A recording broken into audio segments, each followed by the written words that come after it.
Mga kangkol, ang aking inaanak, si Marla S. Gacat. Namatay po siya noong February 12, 1999.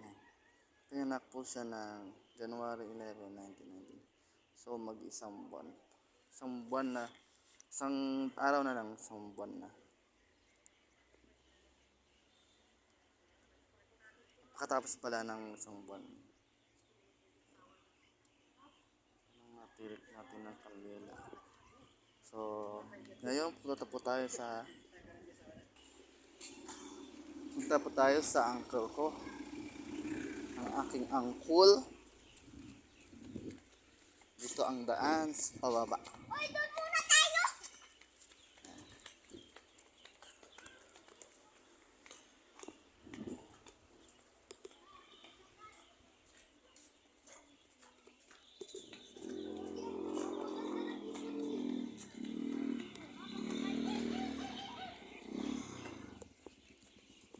Yung papasok sa uncle ko, namatay no?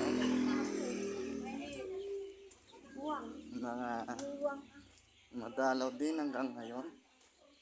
Kahit tapos na ang piyesta ng patay,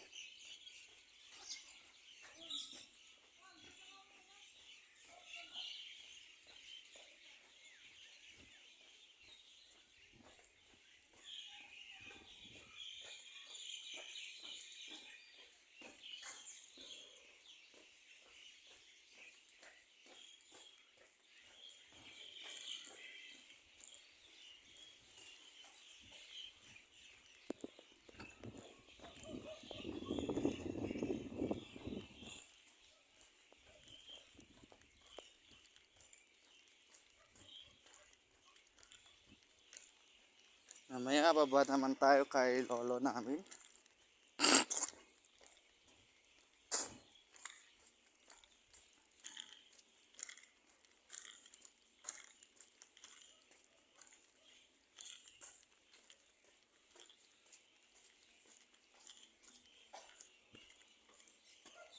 Ka-uncle, tingnan nyo, baka may sumusunod sa atin na kakaibang kaluluwa.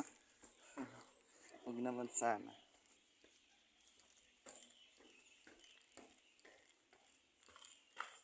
Medyo matarik dito.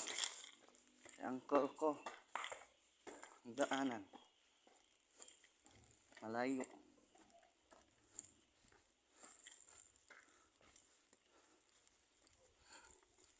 Pakalayo.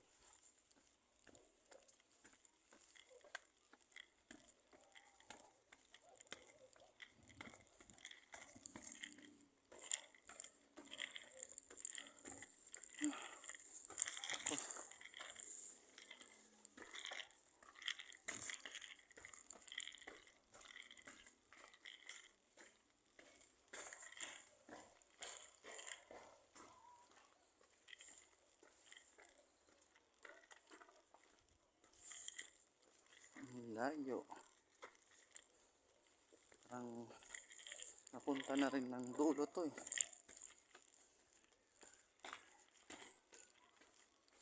Dulo-dulo na to.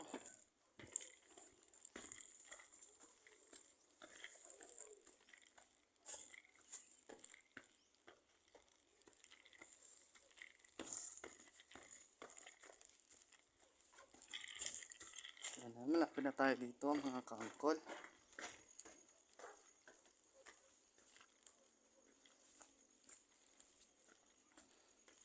Bari-bari po.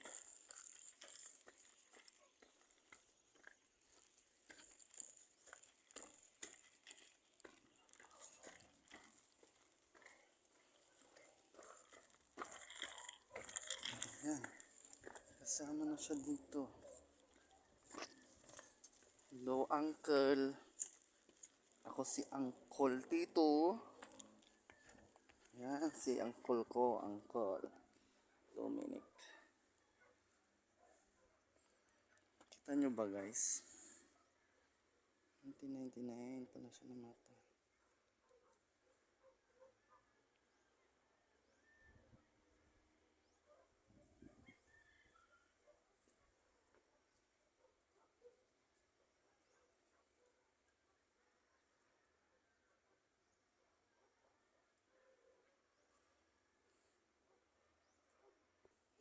March 5 pala siya pinanganak. Ang alam ko yung ang kinamatay niya is January 26. Yun yung born niya, ang alam ko. Baliktad pa. Hindi ko alam yung birthday niya. So, 1965 minus 1999, ilang taon lang siya namatay. So, magtitirik na tayo ng kandila na kaangkol. Dalawa kasi meron pang isa. Yung lolo ko. Senator. Buti kumanda ng daanan dito. Dati wala. Mga kaangkol. Switch na natin yung ilaw. Yung kandila.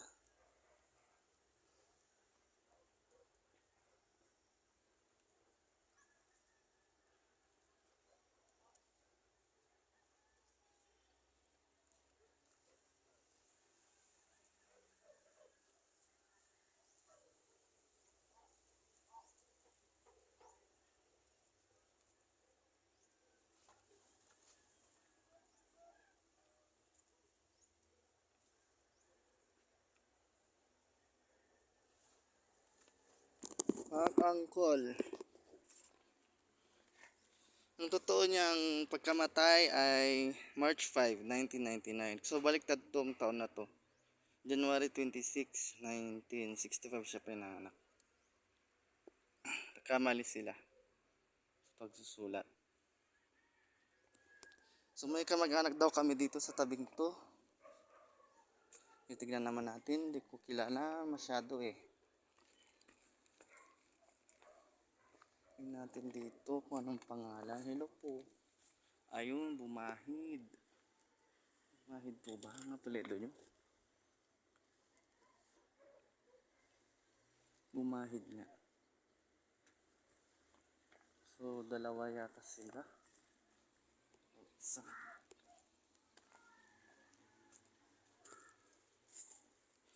Katabi.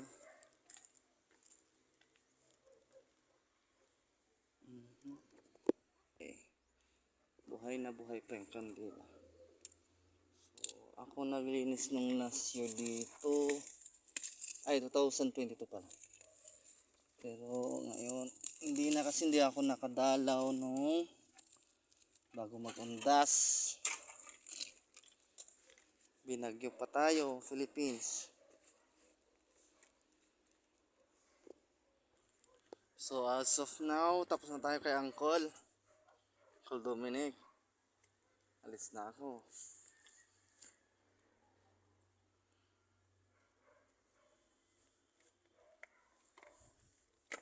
Bye, Uncle.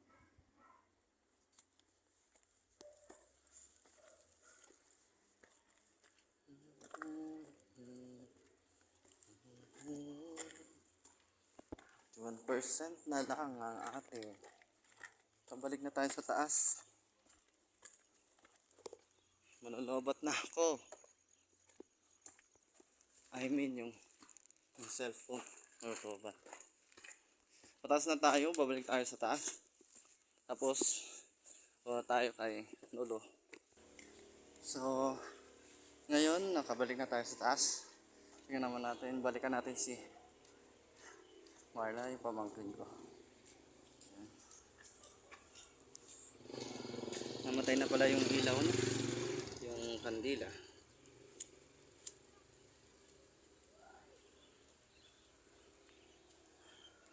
Guys, comment kayo kung gusto nyo ako mag-overnight dito sa cemetery. Kaso, ewan ko lang baka bawal. O magpapaan na lang tayo. Pwede naman siguro, no?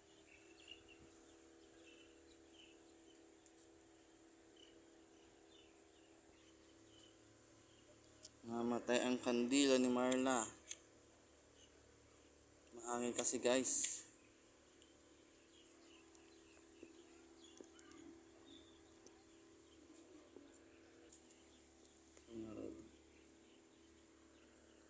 Nabayagan nga ako. Balbalakad ko. Pampay lang kami. Hmm. Sugma manoy no kastoy.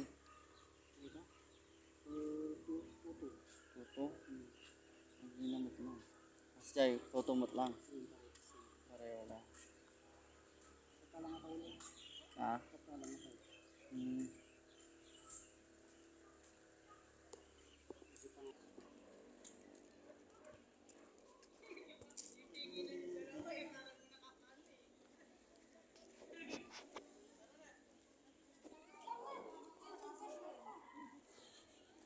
Yun. Mga ka-angkol. Punta tayo sa lolo na po.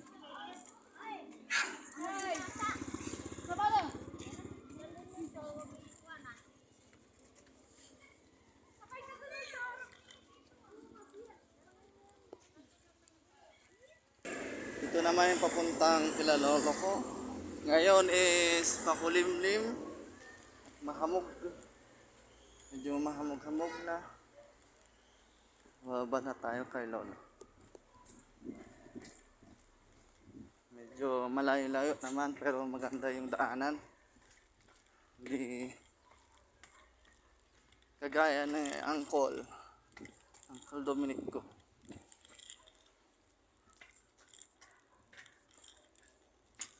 Ulan na mga ka-angkol. Yan, mahamog, mahabon.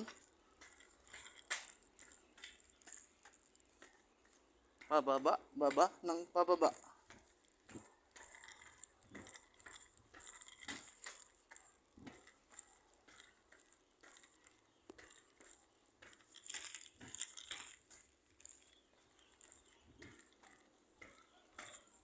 Mag-likes, comments, at mag-subscribe naman kayo mga ka-angkol.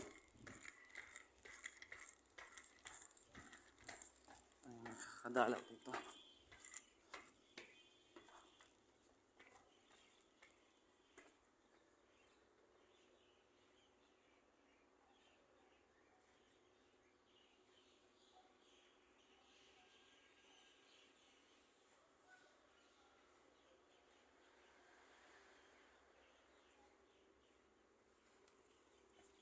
Pareho silang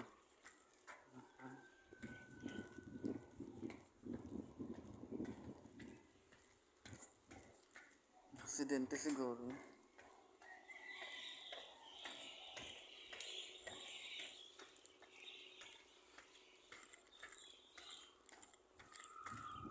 Saan na ako? Hindi ko na alam. Papunta dito ang kamangkol.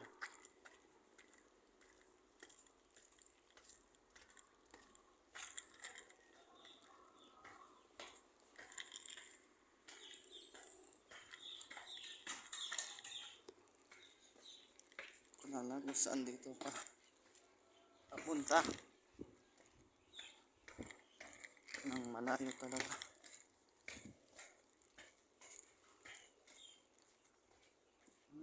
Saan na ako? Ito ba yun? Ka-angkol,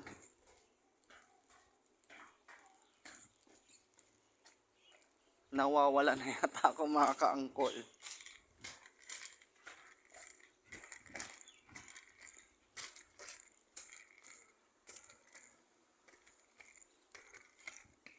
Dulong-dulo na to mga ka-angkol.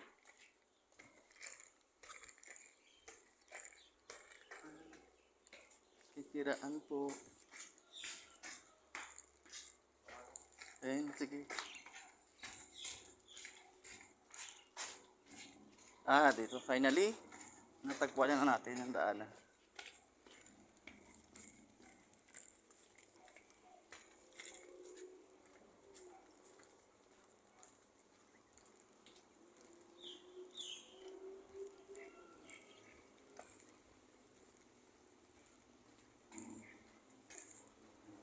Ito yung hagdan. Ito naman yung park. Pero mas maganda siguro dyan. Diyan ililiping.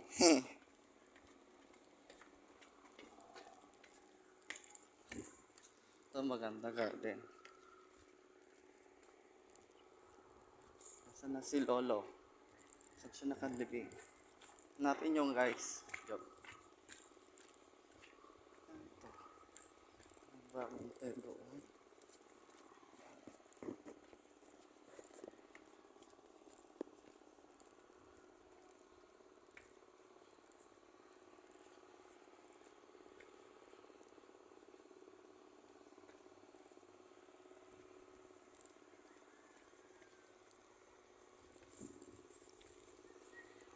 Dito na tayo, malapit na. Ayun. Hindi na ba brush? Hindi na brush yung ano niya, yung lapida niya. Yan yung si lolo ko. Patnag. Lolo, kumusta ka dyan? Kailan lang tayo nagkita sa Sambales noon.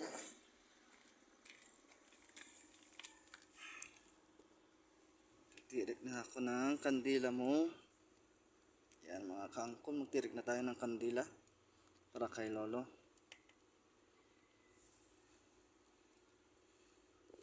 March 29 siya pala namatay. May 15 siya pinanganak 1942. 2016 siya namatay.